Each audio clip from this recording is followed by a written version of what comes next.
What's up, Colts fans? How's everybody doing? It's week 7, Colts, Browns at Lucas Oil Stadium, 1 o'clock, October 22nd. It's time to get another win. Last week, Colts, they got a loss to the Jacksonville Jaguars in Jacksonville, somewhere we haven't won for a very long time, 37-20. Couldn't stop nobody. Gardner Minshew turned it over 4 times. Can't win football games and you turn the ball over 4 times. Got to take care of the ball this time around. Got the Cleveland Browns coming into town. They have a stellar defense. They have a really good defense. They are allowing 143 yards passing per game. 143 yards passing. That's not a lot. They're allowing 79 yards rushing per game as well. That's crazy. They're 3-2, coming off of a win against one of the best teams in the league, San Francisco 49ers, 19-17. The 49ers kicker did miss a 41-yarder. It is what it is, but the Browns still won. Browns coming off a big win, coming into Lucas Oil Stadium. In my picks video, if you would have watched that, you saw I picked the Browns to beat the Colts in this game. I hope I'm wrong. Of course I hope I'm wrong. I'm a Colts fan. I want to go in there and I want to whoop their ass. But the Browns, they're a really good defense, and right now, there's not much offense the Colts have. I feel like, especially with that running defense that the Browns have, that's tough. Zach Moss, Jonathan Taylor, if they can get it going, great. If the Colts can be the team that can run against the Browns, the Colts are going to win this game. But the Browns have a really, really good running defense. So if you shut that down for the Colts, all they have left is the pass by Gardner Minshew.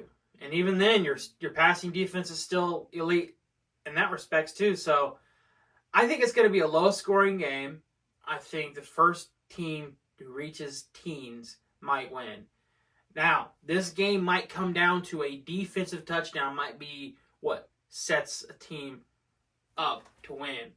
So a pick six, a punt return, kick return, whatever you want to have as your defensive touchdown. I feel like there's going to be a defensive touchdown in this game. And the team that scores that defensive touchdown is going to win the game. And unfortunately, Gardner Minshew threw 3 interceptions, fumbled 1 last week.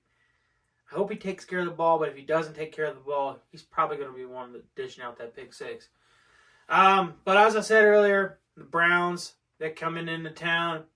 I don't know who their quarterback is going to be. Nobody knows who their quarterback is going to be. Is it going to be P.J. Walker, former Indianapolis Colt?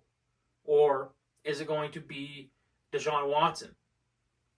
They said that Deshaun Watson is going to be a game-time decision, that he's on track to play, but he's going to have to do a pregame warm-up before the game on Sunday. So I don't know who's going to start for the Browns. I don't really think it matters. If Deshaun Watson plays, he's definitely a better quarterback than P.J. Walker, but I just don't think he's played that well for it to be like, oh man, they got Deshaun Watson, better watch out. He hasn't shown me that he is that quarterback yet.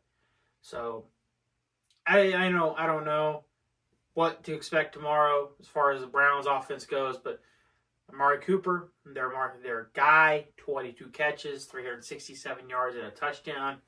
On the flip side of that, though, Michael Pittman Jr., 40 catches, 406 yards, and 1 touchdown.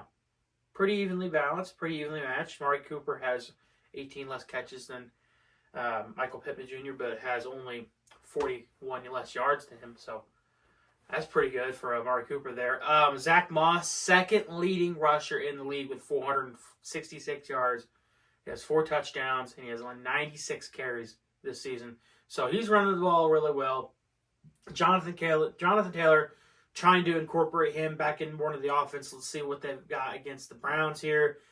Gardner Minshew, 883 yards, 3 touchdowns, 3 interceptions. All 3 of those interceptions coming last week against the Jaguars. Jaguars, man, they won on Thursday night. That's tough.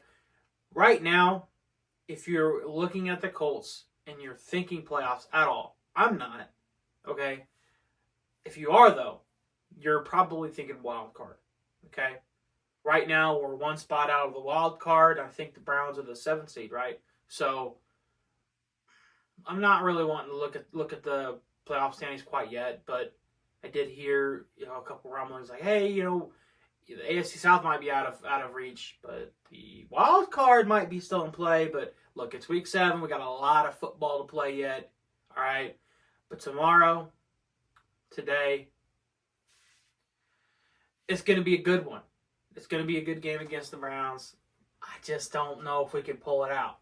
If we can, hey, hats off. Let's go. Unfortunately, this game and for the rest of the season, Anthony Richardson will not be here.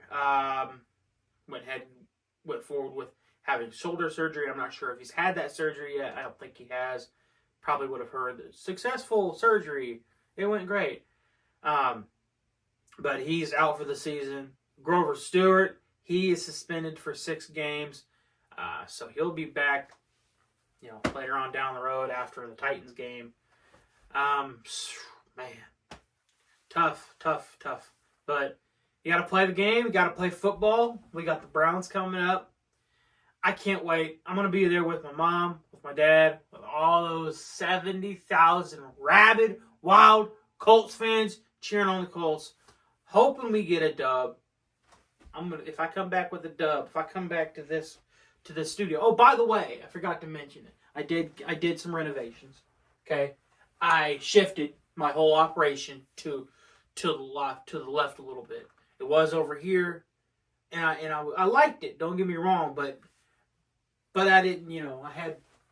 I had this here. I had the clothes right here. I didn't like that. So I did an overhaul, right? So, yeah. But anyway, tomorrow, big game. Browns and Colts, 1 o'clock, Lucas Oil Stadium. I'm sure you can find some tickets. Get in there. Cheer on these Colts. I'll be in there because I'm the big dog named Austin. And I'm a Colts fan. You better believe it. Go Colts!